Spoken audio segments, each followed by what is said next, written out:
झाड़ बजाती है क्या शासन प्रशासन? ठीक है किशोर कुणाल जी, किशोर कुणाल जी, इसके लिए मैं वही कह रहा हूं, प्रशासन का अतिक्रमण हटाना यह बिल्कुल सही कदम है, लेकिन अतिक्रमण हटाने से ज्यादा अतिक्रमण होने से पहले उसे रोक लेना, क्या वो ज्यादा बड़ी जिम्मेदारी नहीं है प्रशासन की कि पहले उस पर फोकस करें? अभिषेक जी, सबसे पहले सम्राट चौधरी जी ने जो पब्लिक रैली में बोला कि मेरा सीढ़ी आ रहा था, हमने हटा लिया, यह एक उदाहरण हो सकता है उन सभी लोगों के लिए जिन्होंने किसी न किसी स्वरूप में सरकारी जमीन पर कब्जा कर रखा है। अब बात आती है अतिक्रमण की, तो अतिक्रमण करने वाले गरीब हैं, अमीर हैं, किस वर्ग से हैं, किस जाति से हैं, किस परिवेश से हैं, यह कहीं से भी बहस का मुद्दा नहीं है। बहस का मुद्दा यह है कि अगर अतिक्रमण हुआ है, किसी ने सरकारी जमीन पर कब्जा किया है, तो उससे अतिक्रमण मुक्त करना राज्य सरकार का दायित्व भी है और अधिकार भी। और मैं समझता हूँ राज्य सरकार अपने काम में लगी हुई है और पिछले 20 वर्षों में लगातार, जैसे कि मैं एक उदाहरण स्वरूप बता सकता हूँ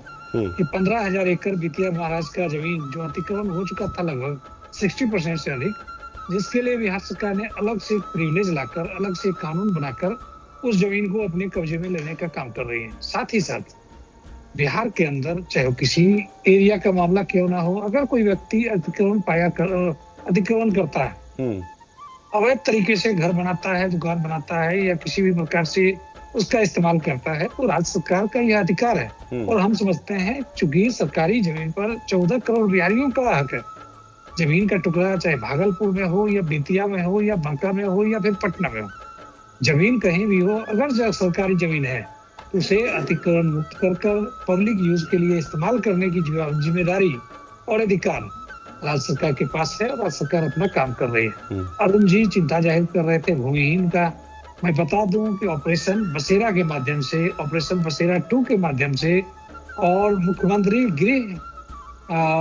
भूमि खरीद योजना के माध्यम से लगातार बिहार के लोगों को जो भूमिहीन है, जिनके पास घर बनाने का जमीन नहीं है, उन्हें 3 डिसमिल जमीन देने का काम चल रहा है।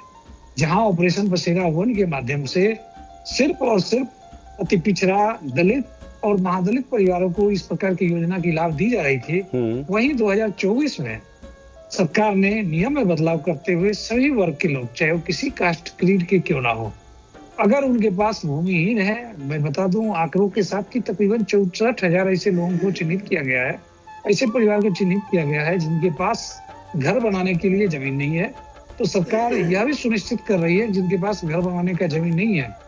उनके लिए जमीन खरीदने के लिए भी 1 लाख रुपया एक मुश्त उन्हें दी जाएगी। और साथ ही साथ पीएम आवास योजना के अंतर्गत जो राशि उन्हें मिलनी चाहिए वो राशि भी उन्हें मिलेगी। तो अरुण जी को चिंता करने की जरूरत नहीं है। अरुण जी तो जैसे आप मुख्यमंत्री के आप एक्शन को या मुख्यमंत्री के उस बात के सब लोग तारीफ कर रहे हैं कि उन्होंने खुद बताया कि एक सीढ़ी आ रही थी घर के जमीन से बाहर तो हटा लिया गया। उसके बावजूद विपक्ष का ये बयान और विपक्ष का ये कहना कि रसूखदार लोगों को इससे अलग रखा गया है, गरीब शोषित मजबूर जो हैं सिर्फ वो टारगेट पर है।